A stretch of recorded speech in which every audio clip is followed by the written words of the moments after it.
एक बार महाराज जी एक नदी के तट पर, एक प्रसिद्ध एक उदाहरण है, हमने बहुत पहले कथा में कहा था, आज याद आया। एक बार एक नदी के तट पर एक संत रहते थे, कुटिया बना के रहते थे, किसी से मिलते नहीं थे, अपनी साधना करते थे। तो एक व्यक्ति महाराज जी के पास नहीं आया था, उनकी कुटिया पे नहीं आया था, लेकिन वो अपने जीवन से इतना परेशान, थका हुआ, हारा हुआ नदी के तट पर रो रहा था। सोच रहा था प्राणों की बाजी लगा करके अपने प्राणों का त्याग कर दूं। तो उसके रुदन को जब महापुरुष ने भीतर कुटिया में सुना तो उनको लगा ये कौन रो रहा है। आते जाते नहीं थे बाहर, लेकिन एक व्यक्ति को रोता देख वो महापुरुष बाहर आ गए। बाहर आकर के उन्होंने देखा कि एक व्यक्ति रो रहा है और प्राण त्यागने की पूरी स्थिति बन चुकी है उसकी, नदी में डूब करके प्राण त्यागेगा। महाराज जी उसके पास दौड़े दौड़े गए, जाकर के बोले, हे भैया तुम रो क्यों रहे हो, क्या बात है। तो उसने बताया, बोले मेरे साथ ऐसा हो गया, मेरी पत्नी मुझे छोड़ के चली गई, मेरे बच्चों को भी अपने साथ लेके चली गई, भाइयों ने घर से निकाल दिया, मेरी कोई देखता नहीं, मेरे पे इतना कर्जा हो गया, दुकानदार सब लोग और पूरे गांव के लोग मुझे मारने को घूम रहे हैं, अब मेरे पास और कोई चारा नहीं है, मैं क्या करूं। मैं किसी और जगह जा भी तो नहीं सकता, मुझ पे इतना धन नहीं कि मैं पलायन करके किसी और गांव में चला जाऊं। अब मेरे पे एक ही तरीका है कि मैं प्राण त्याग दूं। और वो संत जो थे उन्होंने इतने दुख कभी सुने ही नहीं थे।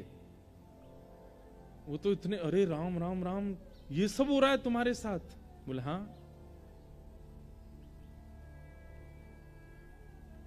एक बात तो होती है कि जब सन्यास ग्रहण कर लेते हैं ना संत महापुरुष, उनको गृहस्थियों के दुख तो पता नहीं होते, और गृहस्थी इतने चतुर अपने दुख जा जा के बताते हैं उनको, हमारे साथ ऐसा चल रहा है, हमारे घर में ऐसा चल रहा है, हमारे जीवन में ऐसा चल रहा है। और बेचारे संत क्या करें, उन्होंने तो दुख देखा नहीं, तो वो कहते हैं सब ठीक हो जाएगा, हे ठाकुर जी इस पर कृपा करो, हे त्र्यंबकेश्वर भगवान इस पर ये लो पुष्प ले जाओ, तुम घर में ये करो। वो बेचारे कुछ ना कुछ आशीर्वाद देते हैं। रोता हुआ देखा उसको व्यक्ति को, तो महाराज जी बोले, भाई तुम बिल्कुल चिंता मत करो, तुम्हारा रोना मुझसे देखा नहीं जा रहा, तुम इतने कष्ट में हो, इतनी पीड़ा में हो, मुझे लगता है संसार में इतनी पीड़ा और किसी को नहीं होगी जितनी तुमको है। बोले वाले महात्मा बेचारे। तो उन्होंने क्या किया, अपनी जटा में से एक बाल तोड़ लिया, और तोड़ के निकाल के उसको दिया, बोले ये लो रखो। हमने अपने जीवन में जितना तप किया, जितना भजन किया, जितना साधन व्रत आदि सब किया ना, उन सबका हम थोड़ा सा अंश तुमको दे रहे हैं, इसको जाकर के अपने घर में किसी तिजोरी में या डिबिया में इसको रख देना चुपचाप, और सुनो किसी को बताना मत, इसको ले जाकर के रखो, कल से तुम्हारे दिन ठीक होने लग जाएंगे। बोला महाराज जी पक्का ठीक हो जाएंगे। बोले हो जाएंगे ठीक, लेकिन शर्त है किसी से कहना नहीं और दोबारा यहां आना नहीं, तुम मुझे नहीं जानते, मैं तुमको नहीं जानता, इसको ले जाओ तो सब ठीक हो जाएगा। आत्महत्या करने की तो सोचना भी मत। चला गया। उसने जाकर के वो एक डिब्बी में रखा, अपनी अलमारी में जैसी रखा, संत के भजन का बल, अगले दिन से ही उसका काम जो था वो सुधरने लगा। धीरे धीरे उसकी सब सारे कर्जे पूरे होने लगे, पता नहीं कहां से धन आने लगा। जब देखा पत्नी ने कि पति सुधर गया, सब कुछ ठीक हो, तो पत्नी भी आ गई, बच्चों को भी ले आई। धीरे धीरे इतना सब कुछ बढ़िया हो गया कि उसने अपना छोटा घर तो छोड़कर बगल वाली जमीन पर बड़ा घर बना लिया। कहां जिस पर एक समय रोटी खा ले तो 3 दिन तक भोजन नहीं होता था, आज उसकी ये स्थिति हो गई है कि 56 भोग बनते हैं घर में। एक दिन उसके साले साहब, मतलब पत्नी के भैया, वो आए और आकर के उससे बोले, भैया जीजा जी, आज से 2-3 साल पहले आपकी स्थिति हम सबको पता है क्या थी, और आज आपकी स्थिति क्या है ये भी हम सबको पता है। ऐसा क्या किया आपने जो ये सब कुछ इतना हो गया। जीजा जी अदा में बैठे थे, हंस रहे थे। अरे अब क्या बताऊं तुमको, वो नदी है ना हमारे गांव में। बोले हाँ, वहां पे एक कुटिया है, उसमें एक महात्मा रहते हैं, उन्होंने अपने अंग का बाल तोड़ करके मुझको दे दिया, और वही मैंने अपनी तिजोरी में रख लिया, उसी से सब कृपा हो रही है। लेकिन सुनो, तुम मत जाना वहां पर, मैंने तुमको बता दिया, और तुमको जितना चाहिए मुझसे ले लो, लेकिन तुम मत जाना। लेकिन किसी व्यक्ति को पता चल जाए कि भाई बिना कुछ किए, बिना जॉब किए, परिश्रम किए, किसी के बाल रखने मात्र से काम बनना है, कौन नहीं जाएगा। और आजकल के लोग तो ऐसे पे ही विश्वास करते हैं। और वो जो साला था वो पहुंच गया महाराज जी कुटिया पर रात में, और बाहर जाकर के पीट पीट के रोने लगा कुटिया। कोई संत बेचारे निकल के, अरे भैया तुम रो क्यों रहे हो, क्या हो गया, इतनी पीड़ा। संत हृदय नवनीत समाना, मक्खन जो होता है ना वो स्वयं नहीं पिघलता, लेकिन किसी बर्तन को गर्म करके मक्खन के पास रख दो तो मक्खन पिघलने लग जाता है। ऐसे संत होते हैं, वो अपने ताप से नहीं पिघलते, दूसरे का ताप देख नहीं पाते। क्या बात है, तुम क्यों रो रहे हो? बोले ऐसे ऐसे मेरे तो कष्ट आ गया है, और भगवान आप मुझे अपना बाल दे दो। महात्मा बोले इसको किसने बताया? महात्मा भीतर कुटिया में चले गए, बोले मैं प्राण त्याग दूंगा बाहर ही, या तो मुझे बाल दीजिए, नहीं तो मैं अपनी आत्महत्या कर लूंगा, यहीं पर अपना शव गिर दूंगा। महात्मा बेचारे आए, बोले भैया यार तुम ऐसे मत करो। बोले नहीं, अपना बाल दे दीजिए बस। महात्मा ने एक जटा तोड़ के उसको दे दी। उसका भी दिन सुधरने लगा। उसने अपने 4-5 मित्रों को बता दिया, 4-5 मित्रों ने रिश्तेदारों को बता दिया, रिश्तेदारों ने गांव के गांव को बता दिया। अब तो ये स्थिति हो गई कि महाराज जी के पूरी कुटिया चारों तरफ से लोगों ने घेर ली। ना महाराज जी का भजन बन पा रहा था, ना आश्रम, सब बस खटखटा में बाल दे दो। महाराज जी बोले भैया ये क्या तरीका। एक दिन महाराज जी सोचे रात हो गई है, अब मैं भाग जाता हूं। जैसे ही कुटिया से बाहर निकले तो क्या देखा, सब नदी किनारे ही सो रहे थे। अरे महाराज जी आ गए, महाराज जी आ गए, आओ आओ आओ। सब ने घेर लिया। पहले तो मांगने लगे, और जब बेचारे महाराज जी बहुत परेशान हो गए, एक आध रुआ तोड़ के दे दिया उन्होंने, और इतनी संख्या में भीड़ आ गई तो बेचारे महाराज जी जान बचा के भागे। लोगों ने घेर लिया और एक एक बाल स्वयं ही नोच के चले गए। बेचारे वो महात्मा बोले कितना बड़ा घनघोर अपराध हो गया हमसे कि एक को दे दिया, वो सब उसके पीछे। भैया श्रीमद् भागवत जी कहती हैं कि महापुरुष से कभी मांगना नहीं चाहिए, कभी कुछ मत मांगो, क्योंकि वो आपके सामने उपस्थित होकर अपने दर्शन दे रहा है। ये सबसे बड़ी चीज वो दे रहा है, इसके आगे और कुछ मांगना ही नहीं चाहिए। वो आपके सामने उपस्थित हैं, आप अपने नेत्रों से उनको देख पा रहे हो। उसी वायुमंडल में आप खड़े हो, जो वायु उनको स्पर्श कर रही है वही आपको स्पर्श कर रही है। इतना अगर प्राप्त हो रहा है तो ये परिपूर्ण है, इसके आगे कोई इच्छा मत रखो। किम पुनर्दर्शन स्पर्श पाद शौचासनादि। अगर स्पर्श को मिल जाए, जैसे महाराज जी का तो नियम है, लेकिन कई महापुरुषों को अगर स्पर्श करने को मिल जाए, उनके चरण छूने को मिल जाए और उनकी वाणी सुनने को मिल जाए, तो बोले ये समझो माला माल कर दिया उन्होंने। नहीं तो दर्शन में इतनी सामर्थ्य है कि एक महापुरुष का दर्शन, वो महापुरुष जिस तीर्थ से आए हैं वहां के आराध्य ठाकुर का ही दर्शन मानना उनके रूप में। मान लीजिए हमारे दत्त दास महाराज जी वृंदावन आते हैं तो इनके रूप में त्र्यंबक भगवान ही आए हैं, दत्त भगवान ही आए हैं। और हमारे वृंदावन के कोई महापुरुष यदि दत्त धाम आ जाएं तो यही सोचना चाहिए साक्षात राधारमन लाल ही पधारे हैं, श्री राधा वल्लभ लाल जी इनके रूप में पधारे हैं। हमको मत मान लेना उस रूप में, हम तो भैया बालक हैं। कोई महापुरुष आवे तो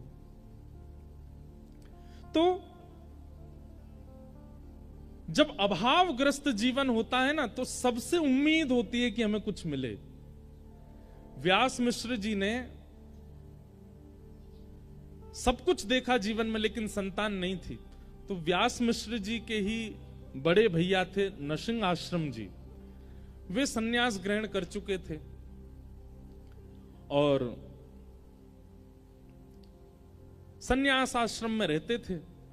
एक दिन उनका आगमन देवबन में हुआ तो व्यास मिश्र जी प्रणाम करने के लिए गए, तो अपने छोटे भाई को, पूर्व आश्रम के छोटे भाई को देख करके नरसिंह आश्रम जी बोले, कहो व्यास जी कैसे हो? ठीक है भैया, आपकी सब कृपा है। बोले तुम्हारे मुखमंडल से ऐसा लगता है कि तुम बहुत चिंता में हो, क्या बात है, बहुत पीड़ा में लग रहे हो?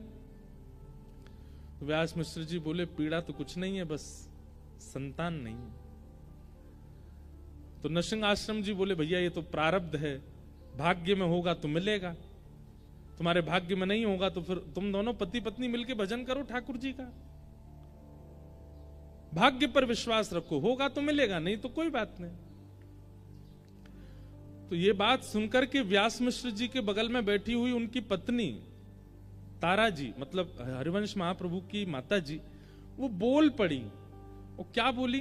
वैसे तो संकोच करती थी, ये हमारे जेठ जी हैं, भले ही सन्यास में हैं लेकिन हैं तो बड़े भैया हमारे पति के, संकोच करती थी, लेकिन आज बोल पड़ी कि अगर भाग्य पर ही निर्भर रहना है तो आप जैसे महापुरुषों के दर्शन का लाभ क्या होगा?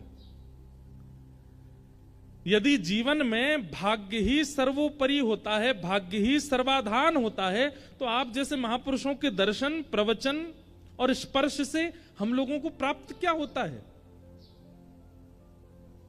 यदि भाग्य पर ही निर्भर रहना है तो सत्संग करना छोड़ देते हैं, महापुरुषों का दर्शन छोड़ देते हैं, कथा वार्ताएं सुनना छोड़ देते हैं, भाग्य में जो है वो मिलेगा। ये बात नरसिंह आश्रम जी के हृदय को स्पर्श कर गई कि बात तो सही है कि अगर भाग्य से ही सब मिलना होगा तो संत दर्शन का प्रभाव क्या है, संत दर्शन का लाभ क्या है? नरसिंह आश्रम जी बोले तुम चिंता मत करो, मैं कुछ प्रार्थना करता हूं ठाकुर जी से। और आप इतने दिव्य थे कि एकांत में वन में जाकर के आपने ठाकुर जी से प्रार्थना की, और जैसे ही नेत्र बंद करके ठाकुर जी से आराधन करने लगे तो और दिन तो ठाकुर जी का श्री विग्रह दिखाई देता था, और दिन तो ठाकुर जी के वैकुंठनाथ पति के दर्शन होते थे, पर आज ठाकुर जी की वंशी दिखने लगी। और तभी मानो जैसे ठाकुर जी ने आज्ञा की हो कि हमारे प्रेम रस के उत्थान के लिए हमारी वंशी ही अवतार ग्रहण करेगी, और वह अवतार आपके छोटे भाई व्यास मिश्र के यहां ही पुत्र रूप धारण करके आएंगे, आप आज्ञा कर दो। नरसिंह आश्रम जी लौट करके आए और आकर के व्यास मिश्र जी से कहा आप चिंता मत करो, ठाकुर जी ने मुझे आश्वासन किया है कि आपके घर भगवत भक्ति का प्रचार करने वाले एक बालक का जन्म होगा। अब बस प्रतीक्षा करो उस शुभ घड़ी की कि कब वह अनुग्रह होगा। और वह घड़ी आई कि तारा मैया के कुक्षी में एक बालक आ गए। अच्छा, अब इसका इतना सुंदर अनुभव बताते हैं व्यास जी के हमारे हरिराम श्री हितरवंश महाप्रभु जी की वाणी में कि तारा मैया अभी तक वृंदावन नहीं गई थी, आज तक उन्होंने वृंदावन नहीं देखा था। लेकिन हरिवंश महाप्रभु जैसे ही गर्भ में आए तो रात्रि को मैया जैसे सोती हैं तो जैसे स्वप्न आते हैं ना लोगों को, उनको स्वप्न में यमुना जी का दर्शन होता था, स्वप्न में गिरिराज जी का दर्शन होता था, स्वप्न में लता गुल्म पत्रों का दर्शन होता था, स्वप्न में सघन कुंजों का दर्शन होता था, स्वप्न में कभी वीणा सुनाई देती थी, कभी मुरली सुनाई देती थी, कभी कभी मानो जैसे असंख्य गोपियां नृत्य कर रही हैं, गोपियों का मुख नहीं दिख रहा है, गोपियों के वस्त्र नहीं दिख रहे हैं, पर उनके नूपुरों की आवाज आती थी। कभी कभी रात्रि स्वप्न में अचानक से मोगरे की सुगंधी, गुलाब की सुगंधी, चंदन की सुगंधी आने लगती थी।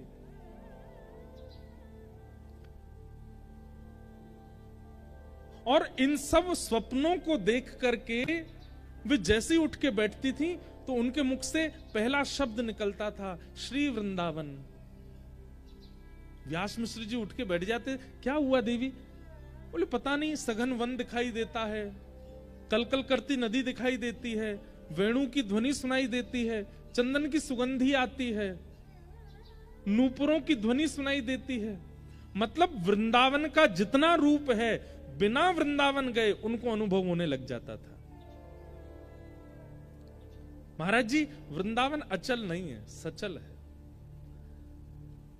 अगर कृपा हुई ना तो इन 7 दिनों में यहां श्रवण करने वाले श्रोताओं को भी दत्त धाम में वृंदावन का अनुभव होने लग जाएगा। श्री गोदावरी जी में यमुना जी दिखने लग जाएंगी।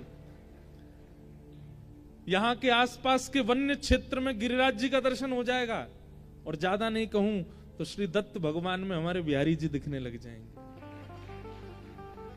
अगर वृंदावन पूर्ण रूपेण आपके चित्त में वायु से, प्रकाश से, वाणी से प्रविष्ट हो गया, तो आप जहां बैठे हो वहीं वृंदावन प्रकट होने लग जाएगा। वृंदावन अचल कोई स्थान नहीं है, सचल है वृंदावन।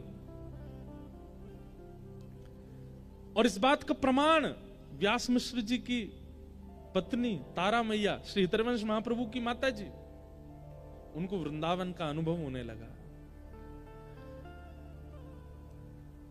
और इसका प्रमाण आप कहेंगे कि इतनी प्राचीन कथा सुना रहे हो महाराज जी, अब किसी को नहीं हुआ होगा। अरे अभी कुछ वर्षों पूर्व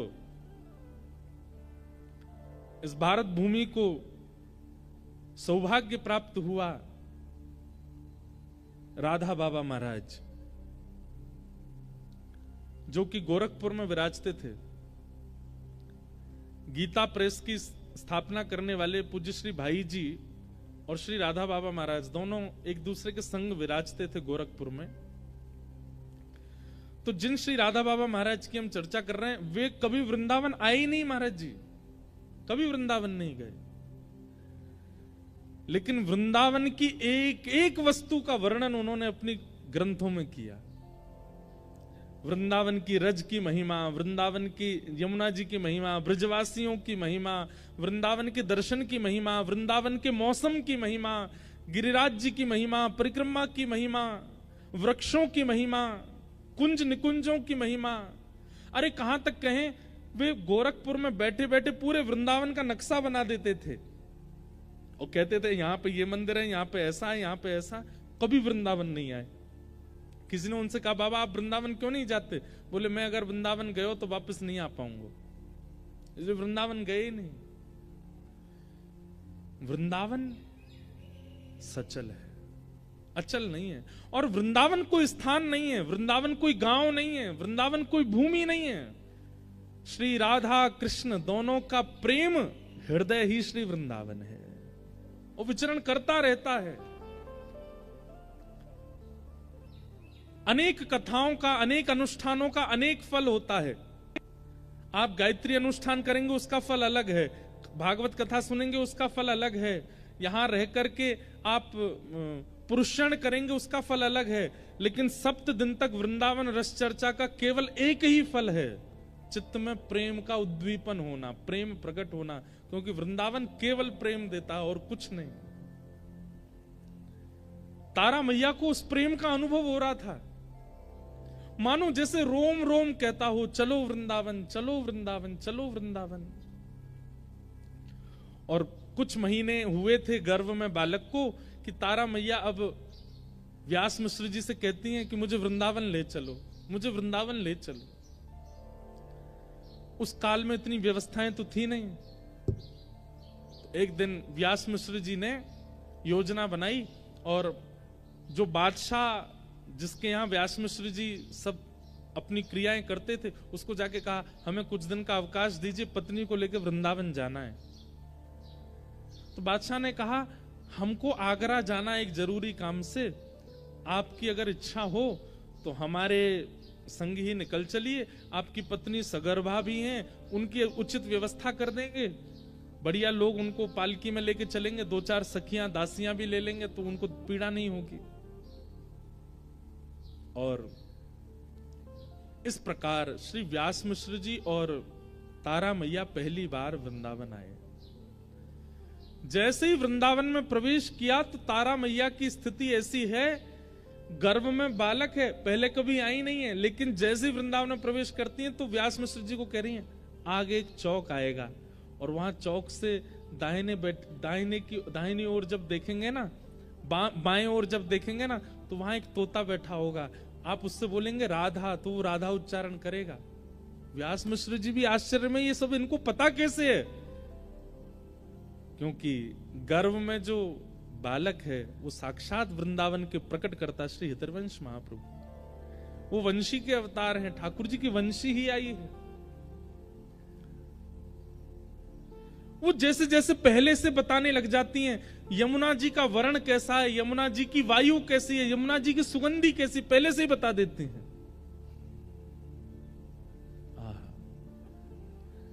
वृंदावन में निवास किया, वृंदावन में, तब वृंदावन में मंदिर नहीं थे, तब वृंदावन में ज्यादा स्थान नहीं थे भ्रमण के। वृंदावन सघन वन हुआ करता था, और उस सघन वन में बड़े बड़े संत महापुरुष ऋषिजन जाकर के केवल भजन करते थे, कुटिया बना करके, और उनकी भजन स्थली पर ही ठाकुर जी का कुछ ना कुछ अनुभव हो जाता था। कभी पीताम्बरी दिख जाती थी, कभी कोई नूपुर मिल जाता था, कभी कोई कंठ की माला मिल जाती थी, कभी मोरपिच्छ मिल जाता था। ऐसे अनुभव होते थे बस वृंदावन में, और कुछ नहीं है। यमुना जी में स्नान करके शाम का समय हुआ तो व्यास मिश्र जी बोले, तारा अब रात्रि का समय है, एकांत सघन वन है, यहां से हमें चलना चाहिए। तो वृंदावन से चलने की बात सुनते ही रोने लग गए कि मैं इसको छोड़ के कैसे जाऊं, यहां तो मेरे प्राण बसते हैं। मानो तारा मैया के मुख से मां नहीं बोलती हैं, उनके गर्भ में बैठे हुए हरिवंश बोलते हैं। लेकिन व्यवस्थाएं वहां थी नहीं कुछ भी रात में रुकने की, तो निकलना पड़ा। मानो ठाकुर जी ने विचार किया कि अगर ये आगरा पहुंच गए, वैसे तो आगरा तक ब्रज की सीमा मानी जाती है, लेकिन फिर भी विचार किया कि ये ब्रज से बाहर ना जाएं, अब ब्रज आए हैं तो ब्रज में ही इस बालक का जन्म हो। तो वृंदावन से थोड़ी दूरी पर मथुरा पार करने के बाद आगरा के मार्ग पर एक स्थान है बाद, जिसको बाद ग्राम कहते हैं। रिफाइनरी के, आज की रिफाइनरी के पास, उससे पहले बाद ग्राम। वहां पहुंचे तो इतनी प्रसव पीड़ा हुई कि तारा माँ ने कह दिया मैं आगे नहीं जा पाऊंगी, यहीं रुकी। और बाद ग्राम में ही रुक गए। वहीं ग्रामीण लोगों ने कहा कि आप बिल्कुल चिंता मत करो, यहीं रहिए, हम आपकी खूब सेवा करेंगे, खूब आनंद करेंगे, सब बढ़िया, आप हमको रस चर्चा सुनाते रहना। तो व्यास मिश्र जी थोड़ा प्रवचन सत्संग आदि करते थे, गांव के लोग सब वहां ध्यान रखते थे। और अंत के प्रसव काल के समय तारा माता जी और व्यास मिश्र जी बाद गांव में रहे। और वैशाख शुक्ल एकादशी की पावन तिथि पर श्री ब्रजमंडल के बाद ग्राम में तारा मैया की कोख से श्री राधा वल्लभ लाल जी को वृंदावन में विराजमान करने वाले श्री हितरवंश महाप्रभु का प्रादुर्भाव। बोलो हितरवंश महाप्रभु की जय। महाप्रभु जी का जन्म हुआ। पूरे ब्रजमंडल में ऐसी आनंद की उमंग हो गई, मानो पता नहीं कैसे गांव के लोगों को इतना उत्साह होने लगा, सब उत्सव मनाने लगे, सबको ऐसा उत्सव जैसा होने लगा जैसे ठाकुर जी के प्रादुर्भाव पर उत्सव हुआ, वैसा उत्सव होने लगा।